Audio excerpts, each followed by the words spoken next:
Hey everyone, how are you all? I hope you all are doing absolutely fine and welcome back to the part 2 of SEBI. I hope कि आप लोगों को first वाला part अच्छा लगा होगा। तो एक बार हम लोग यहाँ से दोबारा से डिस्कस कर लेते हैं। Power of board while trying a suit मैंने आप लोग को यहाँ से करा था, पढ़ाया था, तो यहाँ तक पढ़ाया था शायद, ठीक है। तो एक बार मैं इसको फिर से रिकॉल करवा देती हूँ and then we'll start with the further topic. तो इसमें क्या है कि बोर्ड के पास में क्या पावर है वाइल ट्राइंग अ सूट, मतलब जब सिविल कोर्ट जैसी जो पावर्स होती हैं, जो अगर कोई आपके कंपनी के अगेंस्ट में लीगल प्रोसीडिंग चल रही है तो सेबी के पास में क्या क्या पावर होती है उसी रिगार्ड में। तो सेबी क्या करवा सकता है, अगर कोई सूट है, मतलब सूट करा हुआ है कंपनी को, तो सेबी डिस्कवरी एंड प्रोडक्शन कर सकता है बुक्स और अकाउंट्स के या और कोई भी डॉक्यूमेंट के जो भी उसको अप्रोप्रिएट लगते हैं।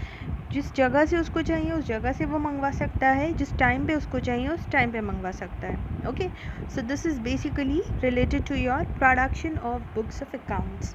Then next is attendance of persons.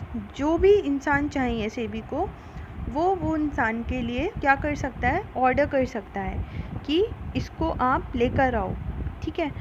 और मतलब वो उस पर्सन के अटेंडेंस को मैंडेटरी कर सकता है, मतलब सेबी को अगर लगता है तो वो ऑर्डर कर सकता है कि उस पर्सन को बुलाया जाए। देन एग्जामिनेशन ऑन ओथ की पावर होती है। फिर उसके बाद में inspection of any documents, registers और other documents of a person. ये बेसिकली ना summoning and enforcing the attendance of persons and examination on oath जो है ना, ये एक ही पॉइंट है आपका, ठीक है। इन्होंने इसको दो पार्ट में दे दिया, मतलब उस पर्सन को बुलाना एंड देन उसे पर्सनली क्वेश्चनिंग करना। So basically it is that. फिर उसके बाद में inspection of books of accounts, registers and other documents of any person. जो भी लोग सेक्शन नंबर 12 में है उनकी बुक्स अकाउंट्स को चेक करना। फिर inspection of any book, register और अदर डॉक्यूमेंट और record of any listed company या फिर कोई भी पब्लिक कंपनी जिसको खुद को लिस्ट करवाना है। और issue of commissions for the examination of witness और डॉक्यूमेंट्स। तो कमीशंस भी इशू कर सकती है, इंस्पेक्शन कर सकती है, एग्जामिनेशन और नोट। तो ये सारे के सारे पॉइंट्स क्या हैं, ये सारे के सारे पॉइंट्स जो हैं वो बोर्ड के पास में होते हैं, सेबी बोर्ड के पास में, जब कोई सूट चल रहा होता है। फिर उसके बाद में नेक्स्ट आपका आता है इन्वेस्टिगेशन एंड इंक्वायरी। तो इंस्पेक्शन कब कर सकता है सेबी, जब उसको उसके पास में रीजनेबल ग्राउंड टू बिलीव है that the listed company or the public company which are intending to get them listed on stock exchanges are either involved in IT, that means your insider trading, or they are involved in any kind of fraudulent or unfair trade practice, right? So तब तो जो CG के पास में power होती है वो किसके regard में होती है, इंस्पेक्शन के रिगार्ड में। लेकिन ये वाली जो पावर्स हैं ये है इन्वेस्टिगेशन और इंक्वायरी। अब ये वाली जो लिमिट है ना, जो अभी मैंने जिस बोला कि लिस्टेड कंपनी और जो पब्लिक कंपनी खुद को लिस्ट करवाना चाह रही हैं, तो तभी है ये पावर अगर उसके पास में ये रीज़नेबल ग्राउंड टू बिलीव है कि वो दोनों कंपनीज किस में इन्वॉल्व है, या तो किसी इंसाइडर ट्रेडिंग में या फ्रॉडलेंट या अनफेयर ट्रेड प्रैक्टिस में। देखो ये वाली जो लाइन है नहीं बहुत बार रिपीट होगी, तो उसको याद कर लो अच्छे से। मैं एक बार दोबारा बता रही हूँ। जो जो सेबी है ना, तो वो जो लिस्टेड कंपनी है और वो कंपनी जो खुद को लिस्ट करवाना चाहती हैं किसी भी स्टॉक एक्सचेंज में, तो उनके ऊपर तभी कुछ पावर वो एक्सरसाइज कर सकती है जब उसके पास में रीजनेबल ग्राउंड टू बिलीव है, RGTB, reasonable ground to believe है that they are involve in either insider trading और एनी काइंड ऑफ फ्रॉडलेंट या फिर अनफेयर ट्रेड प्रैक्टिस, तभी वो पावर जो है वो एक्सरसाइज कर सकती है। तो ये वाली लाइन बहुत जगह रिपीट होगी, तो आप इसको अच्छे से याद कर लो। तो ये वाली जो है ना कि लिस्टेड कंपनी पे और उन पब्लिक कंपनी में जो खुद को लिस्ट करवाना चाहती हैं उन पे कभी एक्सरसाइज होगा, ये वाला DEF पे अप्लाई होता है। बाकी पे ऐसा कुछ नहीं है, बाकी पे लिस्टेड भी इन्वॉल्व है और बाकी भी इन्वॉल्व है, ठीक है।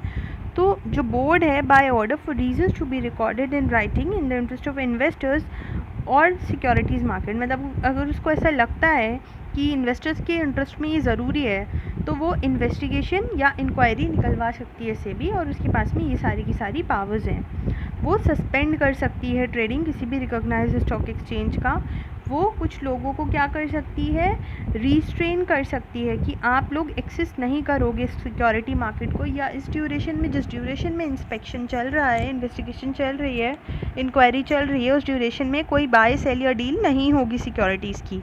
फिर वो किसी भी ऑफिसर को भी निकाल सकता है स्टॉक एक्सचेंज के, और वो इम्पाउंड और रिटेन भी कर सकता है प्रोसीज और सिक्योरिटीज़ को जो कि ज़रूरी हैं, मतलब वो अपने पास रख सकता है जो कि उसको ज़रूरत लगती है कि ये होने चाहिए मेरे पास में। और साथ में वो अटैच कर सकता है कम से कम 90 डेज़ के लिए क्या, बुक्स, बैंक अकाउंट्स और जो भी प्रॉपर्टी हैं, ठीक है, बैंक अकाउंट्स और प्रॉपर्टी। अब वो किस किस की हो सकती है, जो भी बंदा सिक्योरिटी मार्केट से किसी भी तरह से एसोसिएटेड है।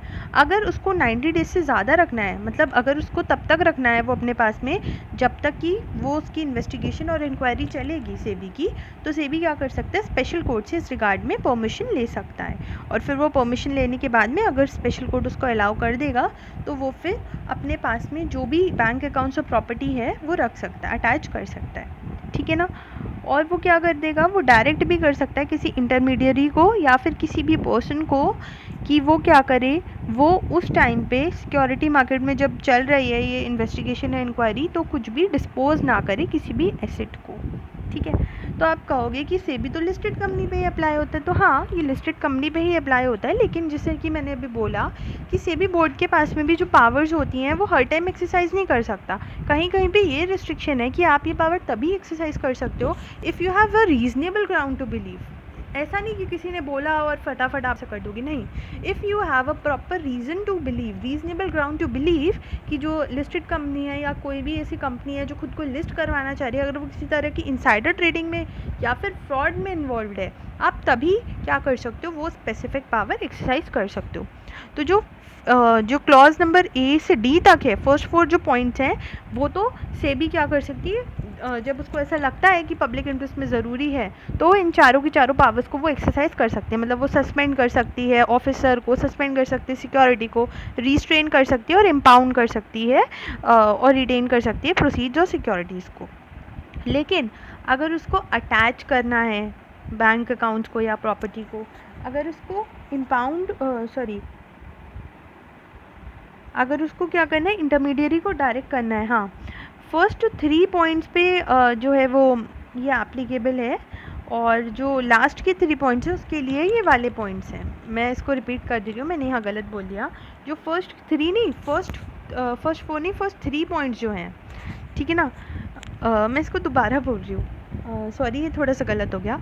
जो लास्ट के 3 पॉइंट्स हैं DEF, उसके लिए क्या है, उसके लिए सेबी जो है वो तभी ये पावर एक्सरसाइज कर सकती है अगर उसके पास में रीजनेबल ग्राउंड टू बिलीव है कि जो लिस्टेड कंपनी है और जो पब्लिक कंपनी खुद को लिस्ट करवाना चाहती हैं, उनको क्या है, वो या तो इनसाइडर ट्रेडिंग में इन्वॉल्व है या किसी फ्रॉड और अनफेयर ट्रेड प्रैक्टिस में इन्वॉल्व है। लेकिन फर्स्ट 3 पॉइंट्स अगर उसको ऐसा लगता है कि पब्लिक इंटरेस्ट में ज़रूरी है तो वो कर सकती है। क्या है, 2 तो सस्पेंशन वाले पॉइंट है और एक रीस्ट्रेन वाला पॉइंट है, 2 सस्पेंशन वाला पॉइंट है और एक रीस्ट्रेन वाला पॉइंट है। बाकी की जो लास्ट के 3 पॉइंट्स है ना, वो तभी कर सकती है अगर उसके पास में क्या है, रीजनेबल ग्राउंड टू बिलीव है कि वो इनसाइडर ट्रेडिंग और फ्रॉड में इन्वॉल्व है, ठीक है। हो सकता है हो जाती है गलती थोड़ी सी, तो मैंने फ़ौरन लेकिन करेक्ट कर दिया है, तो इसलिए अगर किसी ने गलत सुना है तो प्लीज़ सुन लेना ध्यान से। फिर उसके बाद में अब आते हैं हम पेनल्टी पे। तो जो बोर्ड है वो ऑर्डर कर सकता है for reasons to be recorded in writing, और वो लिवाई कर सकता है पेनल्टी। हाँ, उससे पहले लेकिन कुछ पॉइंट्स हैं। जो डिसगॉल्ज्ड फंड होगा वो कहाँ जाएगा, वो जाएगा किस में, वो जाएगा आपका IPEF में, ठीक है ना। जो IPEF है उसमें जाएगा, और जो IPEF का अमाउंट है वो कैसे यूटिलाइज होगा, जैसा भी एक्ट में प्रिस्क्राइब्ड है। एग्जाम्पल क्या है, सेबी के पास में कुछ इन्फॉर्मेशन आई है और कंप्लेंट्स आई है which have let it to believe कि जो DA ब्रोकर्स हैं, DA ब्रोकर्स लिमिटेड है, एक रजिस्टर्ड मार्केट इंटरमीडियरी, उन्होंने मल्टीपल प्रोविजंस ऑफ सेबी को वायलेट किया है। तो इस केस में सेबी क्या कर सकती है, किसी भी टाइम पे ऑर्डर कर सकती है राइटिंग में, और डायरेक्ट कर सकती है पर्सन को specified in order to investigate the affairs of such intermediary और persons with the security market and to report thereon on the board. Therefore, an order for an investigation into the affairs may be initiated. ठीक है, अगर उसको मतलब ऐसा कुछ है, उसको ऐसे इन्फॉर्मेशन मिली है, तो वो क्या कर सकती है, वो इन्वेस्टिगेशन के लिए ऑर्डर कर सकती है।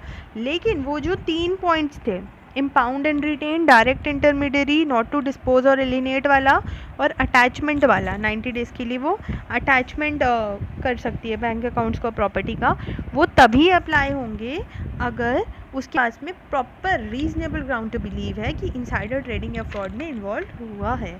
लेकिन यहाँ पे क्या है, यहाँ पे प्रोविजंस का ये इन्फॉर्मेशन मिली है कि प्रोविजंस को फॉलो नहीं किया हुआ है, तो यहाँ पे क्या है, यहाँ पे हम एक इंक्वायरी में जा सकते हैं। फिर उसके बाद में एडिशनल फंक्शंस दे रखे हैं सेबी के, तो पावर है उसके पास में कि वो पीरियोडिकल रिटर्न्स और इंक्वायरीज़ को कॉल कर सकती है, वो पावर उसके पास इंस्पेक्शन की है, वो लोगों को अपॉइंट कर सकती है कि इंक्वायरी निकालो, वो इन्फॉर्मेशन और एक्सप्लेनेशन जो है वो भी ऑब्टेन कर सकती है।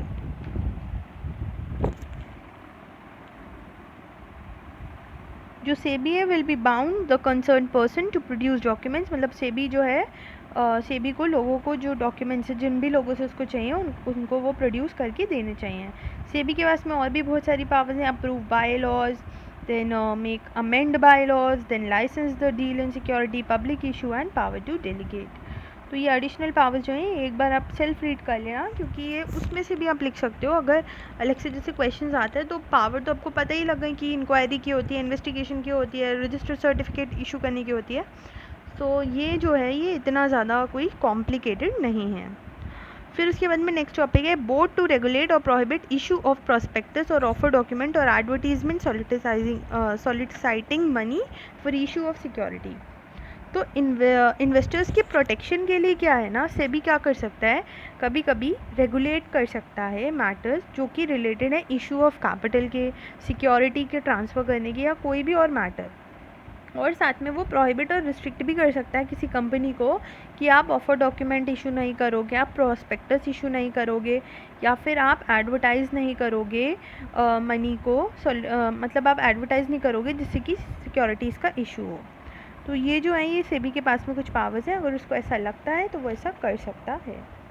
ठीक है, तो इन्वेस्टर्स के प्रोटेक्शन के लिए क्या है, एक बार रिपीट कर दो मेरे साथ में, जो भी मैटर्स रिलेटेड हैं इशू ऑफ कैपिटल से, ट्रांसफ़र ऑफ सिक्योरिटी से, या फिर कोई भी इंसिडेंटल मैटर, या फिर इनका डिस्क्लोजर, तो वो क्या कर सकता है, सेबी क्या कर सकता है, इनको रेगुलेट कर सकता है, और साथ में वो प्रोहिबिट कर सकता है या रिस्ट्रिक्ट कर सकता है किसी कंपनी को प्रोस्पेक्टस के लिए, ऑफर डॉक्यूमेंट के लिए और एडवर्टीजमेंट के लिए।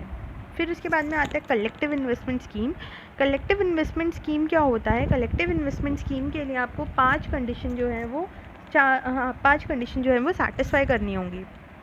क्या क्या 5 कंडीशन है वो, 5 कंडीशन ये हैं कि जैसे आपने देखा होगा ना, जो होता है बहुत सारे मूवीज़ में भी देखा होगा कि 25 दिन में पैसा डबल, या फिर आप एक जगह पूल कर रहे हो, सारा मनी कलेक्ट कर रहे हो, एंड देन फिर आप क्या एक्सपेक्ट कर रहे हो कि रिटर्न में मुझे डबलिंग मिले उसकी, या जो भी आपको इंक्रीमेंट आपको वो बताएगा वो मिले। तो इस तरह से एक होता है, इसको शायद किटी पार्टीज़ में भी लेडीज़ लगाती हैं, मुझे ज़्यादा आइडिया तो नहीं है, लेकिन वो लोग भी शायद कुछ ऐसा करती हैं कि कलेक्ट करती हैं मनी, एंड देन वो कुछ दिन बाद क्या होता है वो बढ़ के उनके पास में फिर आता है। ठीक है, तो इस टाइप का ही एक ऐसा फ़ंड होता है, इसमें क्या होता है कॉन्ट्रीब्यूशन बहुत सारे इन्वेस्टर्स मिल करके करते हैं एक स्पेसिफिक स्कीम और अरेंजमेंट के अंडर। ठीक है, तो उस स्कीम और अरेंजमेंट के अंडर वो क्या करते हैं, कंट्रीब्यूशन करते हैं, उसमें पैसा लगाते हैं और यूज़ करते हैं उस स्पेसिफिक स्कीम के लिए।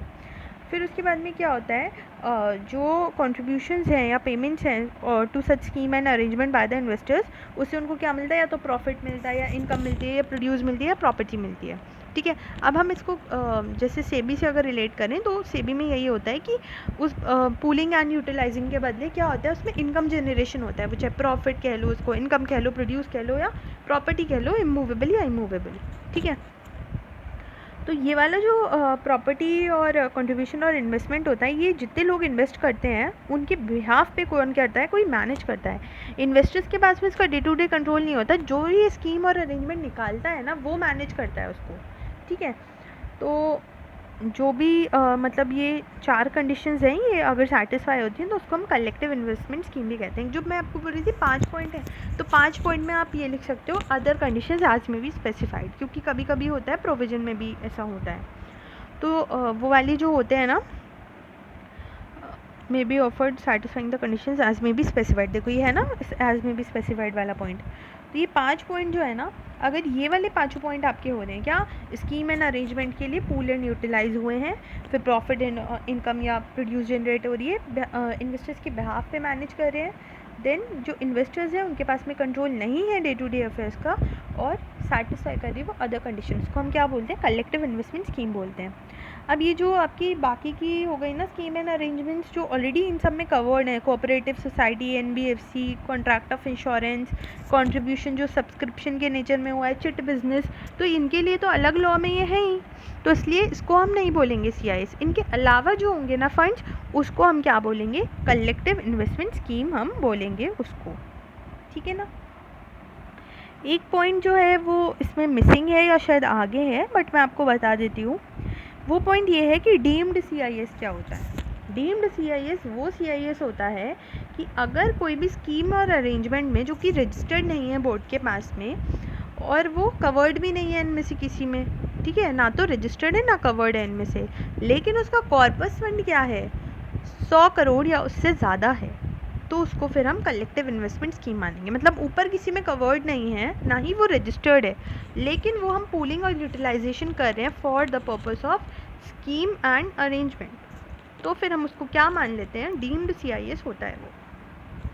अब आते हैं हम power to issue direction and levy penalty. जैसे कि मैंने आपको बताया ना, ये जो सेबी की पावर्स हैं, तो उसमें आप क्या क्या लिख सकते हो, यही सब लिख सकते हो कि वो इंस्पेक्शन, इंक्वायरी, इन्वेस्टिगेशन कर सकता है, पेनल्टी लिवाई कर सकता है, रजिस्टर्ड सर्टिफिकेट इशू कर सकता है।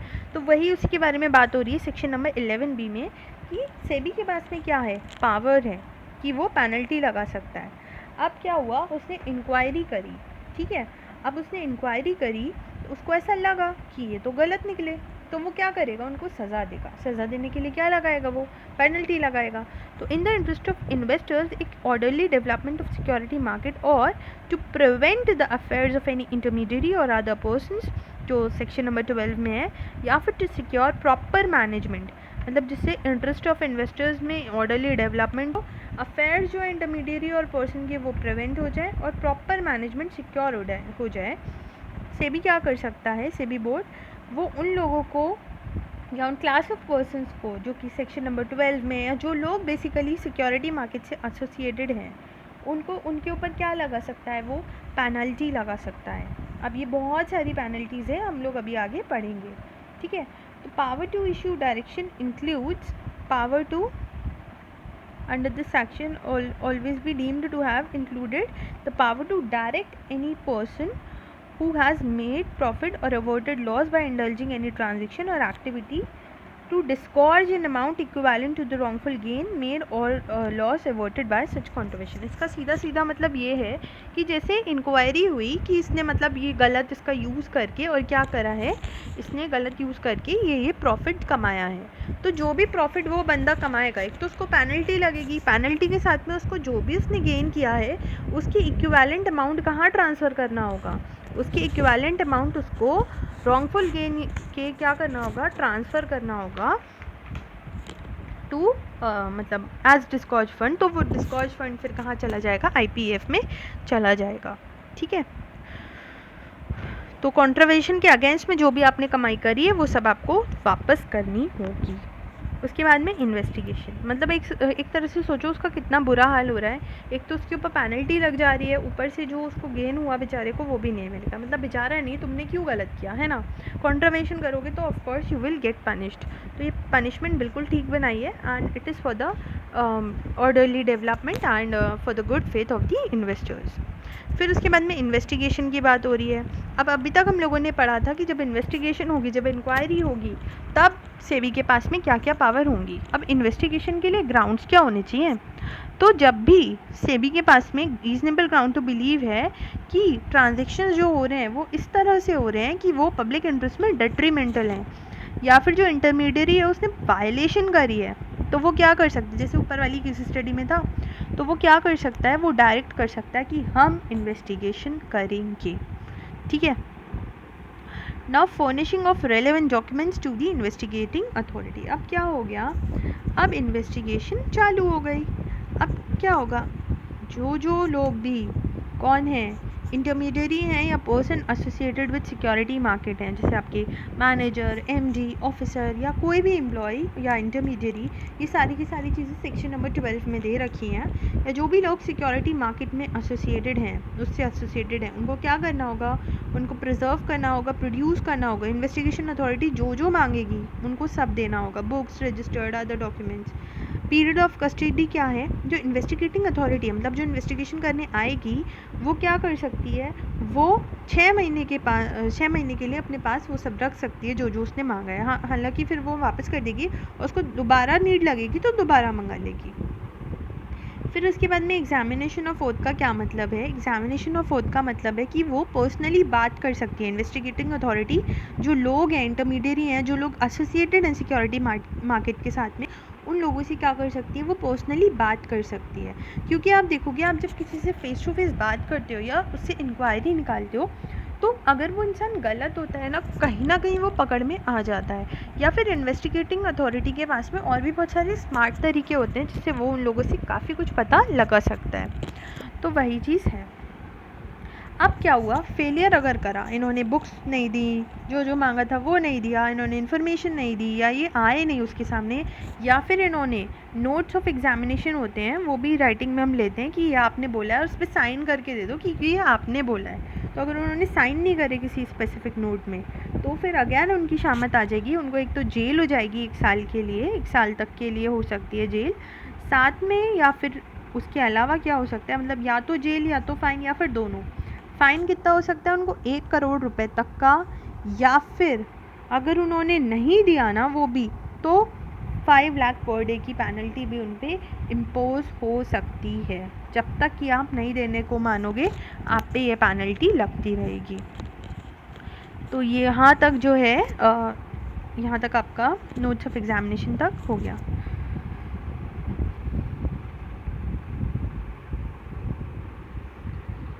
फिर उसके बाद में वही सब रिपीटेड है। 1 मिनट को। फिर उसके बाद में आपके कुछ एडिशनल पॉइंट्स और हैं कि अगर ऐसा लगता है in the course of investigation, investigating authority के पास में रीजनेबल ग्राउंड टू बिलीव है कि जो बुक्स, रजिस्टर्ड या और कोई भी डॉक्यूमेंट हैं जो कि रिलेटेड थे किसी इंटरमीडियरी और पर्सन से, उसने क्या किया है, उनको किसी भी तरह से या तो डिस्ट्रॉय करा या म्यूटिलेट करा या ऑल्टर कर दिया या फॉल्सीफाई कर दिया या सिक्रीट कर दिया, तो वो क्या करेगी, वो जा सकती है मजिस्ट्रेट या जज के पास में, डेजिग्नेटेड कोर्ट के, और as may be notified by CG, और वो उनसे क्या ले सकती है, एक ऑर्डर ले सकती है for the seizure of such books, register और अदर डॉक्यूमेंट्स एंड रिकॉर्ड। तो वो क्या कर सकती है, उनके सीजर के लिए क्या कर सकती है, ऑर्डर कर सकती है। फिर जज वगैरह क्या करेंगे, जब उनकी रिक्वेस्ट को कंसीडर करेंगे सेबी बोर्ड की, तो वो क्या कर सकते हैं, वो उनको ऑर्डर दे देंगे, उनको ऑथराइज़ कर देंगे कि ठीक है, आप इनका क्या करो, आप इनकी बुक्स, रिकॉर्ड जो भी आपको चाहिए उसको आप सीज़ कर सकते हो। और अगर इन्वेस्टिगेटिंग अथॉरिटी को पुलिस वगैरह की नीड है ना, तो वो भी ले सकती है, पुलिस और ऑफिसर्स की, सीजी के इस टाइप की सर्च और सीजर को, क्योंकि सीजी को तो सेबी को तो या इन्वेस्टिगेटिंग अथॉरिटी को तो भैया चाहिए प्रॉपर डॉक्यूमेंट्स, वरना कैसे वो लोग इन्वेस्टिगेशन अपनी कंप्लीट करेंगे। तो इसके लिए उनको हेल्प करता है जो मजिस्ट्रेट या जज है, एंड वो उनको बोलता है। अब इसमें अगेन एक बहुत ज़्यादा इम्पॉर्टेंट पॉइंट है कि जो लिस्टेड कंपनी है उनके बुक्स, रिकॉर्ड्स वगैरह का सीजर आप तभी कर सकते हो if you have a reasonable ground to believe कि वो जो है, जो मतलब सेबी है, वो इनसाइडर ट्रेडिंग, वो जो लिस्टेड कंपनी है वो इनसाइडर ट्रेडिंग या FUTP में इन्वॉल्व है। तो आप चाहो तो एक चार्ट बना सकते हो, एक छोटा सा चार्ट, उसमें आप ये लिख लो ये वाला किस में है, इनसाइडर ट्रेडिंग या FUTP वाला, ठीक है। तो उससे आपको क्या होगा ना, एक एग्ज़ाम टाइम में दिक्कत नहीं आएगी, लास्ट डे रिविजन में फटाफट उस चार्ट को देख लेना।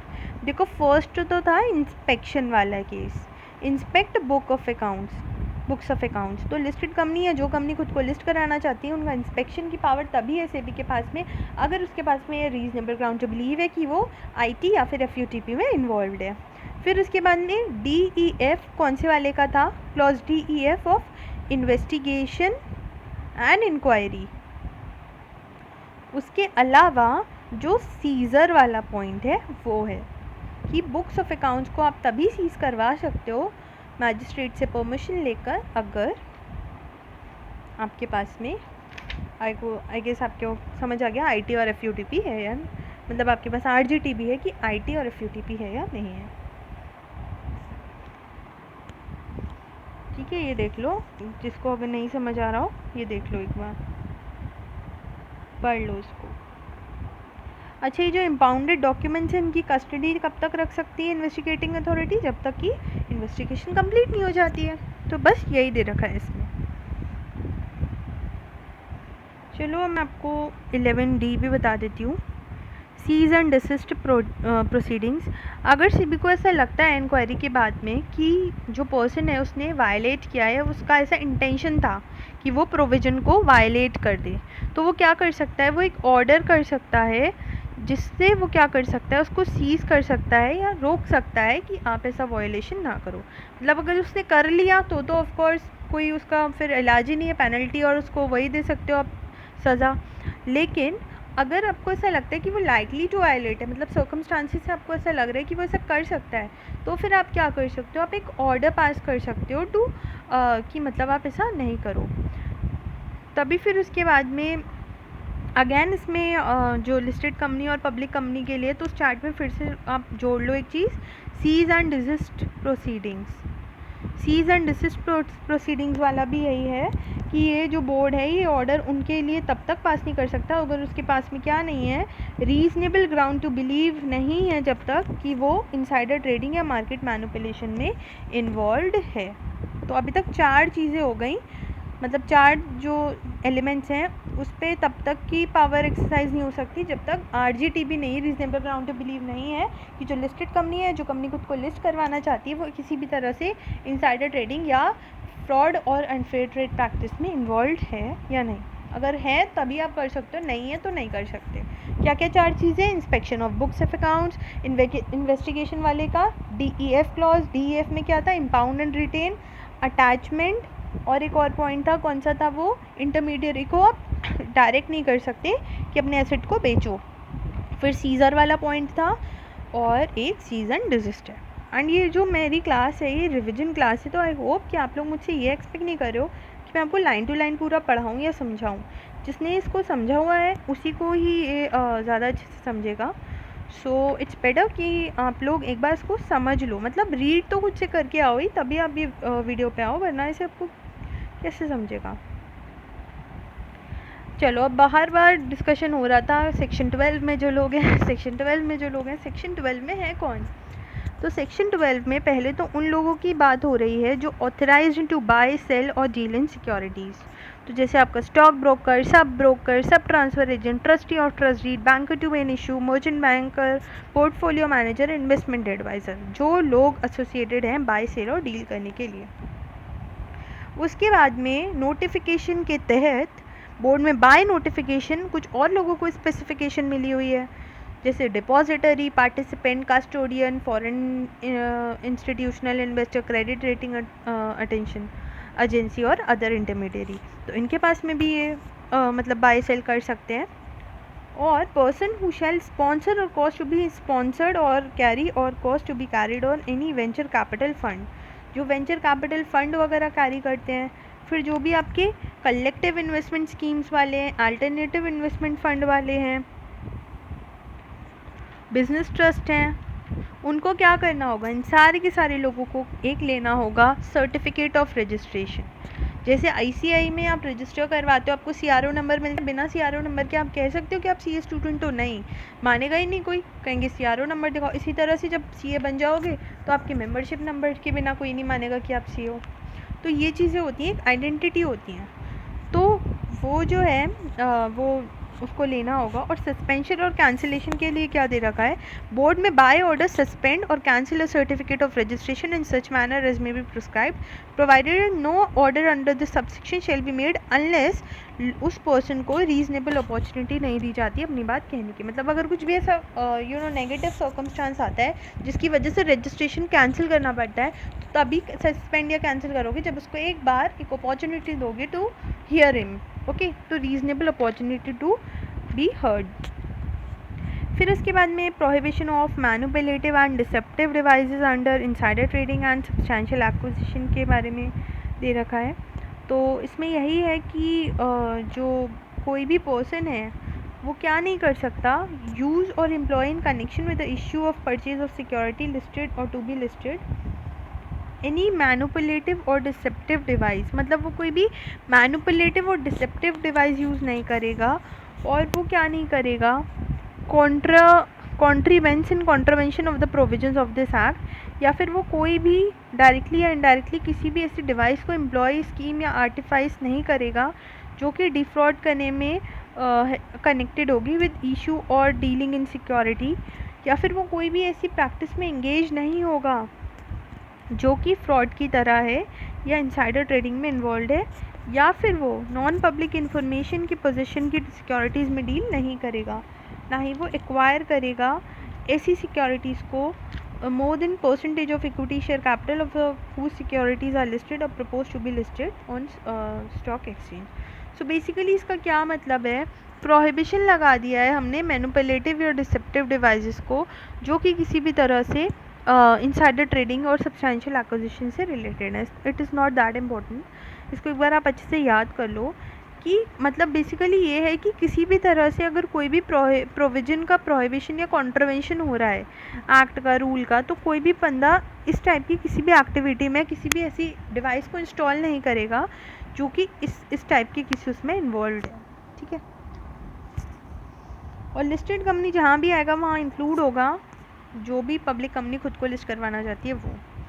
फिर उसके बाद में जो भी आपको ग्रांट्स मिलेंगे पार्लियामेंट से, तो वो जो मतलब सीजी है जो उसको लगेगा वो क्या कर सकती है, वो उसको दे सकती है सेबी बोर्ड को, जो भी सेंट्रल गवर्नमेंट को लगता है। एक फ़ंड होता है सेबी का जनरल फंड, ठीक है, एक फ़ंड होता है सेबी का जनरल फंड। उससे वो क्या करती है, उससे वो जो भी ग्रांट फीस चार्जेस रिसीव्ड है या सम रिसीव्ड है वो सब उसमें रखती है, और उससे वो जो भी खर्चा होता है, सैलरी देनी होती है या कोई भी ऑब्जेक्टिव फुलफ़िल करना होता है वो करती है। तो जो सेबी का जनरल फंड है उसमें सारे ग्रांट सम्स वगैरह आते हैं।